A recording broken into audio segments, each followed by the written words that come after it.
De la vaccine à l'ARN, l'exaltante histoire de la vaccination, c'est l'intitulé d'une conférence qui sera donnée par le professeur Pierre Saliou, spécialiste de vaccinologie et des maladies infectieuses. Ce sera à l'Université de la Polynésie, mardi 23 à 17h30. Le public pourra ainsi bénéficier d'une information factuelle sur l'histoire des vaccins. Il pourra saisir l'approche scientifique car les principes de fonctionnement des différents types de vaccins seront expliqués. Le professeur Saliou parlera aussi de l'évolution des techniques de fabrication des vaccins. Nous avons la chance de le recevoir ce soir sur notre plateau. Professeur Pierre Saliou, bonsoir. Bonsoir. Alors, professeur, vous êtes spécialiste en vaccinologie et en maladies infectieuses. Dans le contexte actuel de la lutte contre le virus du coronavirus, donc, on le sait, il y a beaucoup de polémiques autour des vaccins, beaucoup d'incertitudes. Est-ce que vous, en tant que spécialiste en vaccinologie, vous comprenez les réticences des gens ?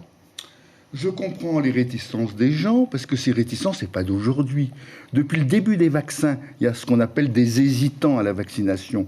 Et donc, je suis là pour cette conférence pour essayer de faire comprendre, non pas aux gens de Tahiti uniquement, mais à l'ensemble de la population. Nous essayons de faire comprendre en France et ailleurs comment fonctionnent les vaccins pour éviter ces craintes qui sont cycliques depuis le début des vaccins et qui sont souvent sans fondement.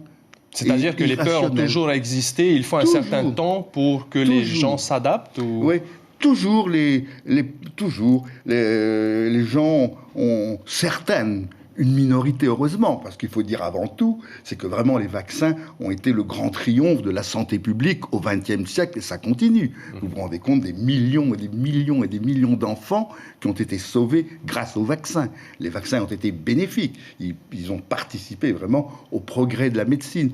Mais ce n'empêche que cycliquement, il y a ce qu'on appelle, c'est un euphémisme, les hésitants vaccinaux, c'est un euphémisme de l'OMS, enfin des gens, alors il y a différentes catégories, mais qui depuis vraiment des gens pratiquement radicalisés qui ne veulent pas entendre parler des vaccins, jusqu'à d'autres qui ont des doutes. Alors on essaye de faire, enfin personnellement, j'essaye de faire comprendre que finalement, il n'y a pas de peur, il ne faut pas avoir peur de se faire vacciner, car, et c'est très important, tous les vaccins que l'on injecte ont été étudiés auparavant, longtemps. Alors, justement, pour le Covid-19, il y a eu des tests qui ont fait polémique, des résultats qui auraient été un petit peu arrangés, si l'on peut dire. Est-ce que, justement, par rapport à toute cette information que les personnes ont face au vaccin, elles sont réticentes, vous êtes là pour en parler en conférence et désormais, qu'est-ce qui va être dit mardi ? Oui, j'en parlerai bien sûr. Vous faites bien de me poser cette question. Je vous ai amené sans faire exprès à que vous me posiez cette question parce qu'effectivement, le vaccin ARN messager, ce sont les vaccins ARN messagers qu'on utilise quasiment exclusivement. On travaille sur ces vaccins depuis 20 ans. On sait ce que c'est que l'ARN messager. Et justement, dès que, donc la technique, il y avait déjà des vaccins en préparation, en particulier un vaccin contre une maladie, je crois qu'il y a sévi, je suis sûr même qu'il y a sévi ici, dû au virus Zika.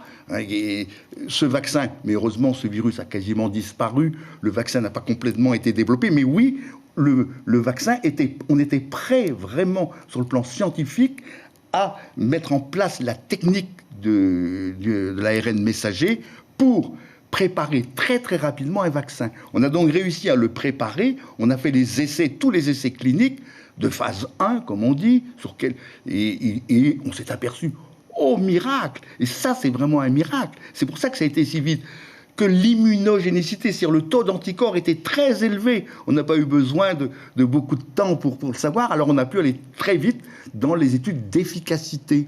Et pourquoi, juste un mot encore, parce que c'est très important, pourquoi ces études d'efficacité ont été si rapides ? Il y avait une telle épidémie mondiale, et dans tous les pays où le vaccin a donc été essayé dans ces études d'efficacité, très très rapidement, on a pu comparer les gens vaccinés, des gens non vaccinés, Et c'est là qu'on a vu effectivement que le vaccin diminuait l'incidence d'une manière extraordinaire, une efficacité, comme vous savez, de 90 à 95% sur les formes graves. Alors, professeur Saliou, on aurait beaucoup aimé vous poser d'autres questions, mais nous sommes malheureusement pris par le temps. En tout cas, je rappelle aux téléspectateurs, auditeurs et internautes qui nous écoutent ou qui nous regardent, mardi, donc, il y a une conférence à l'université que vous donnerez. Donc, ce sera à 17h30 et c'est gratuit.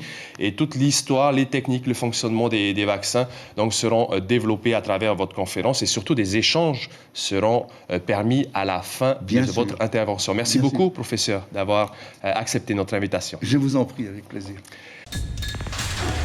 L'information en continu sur Polynésie la première, Internet et réseaux sociaux.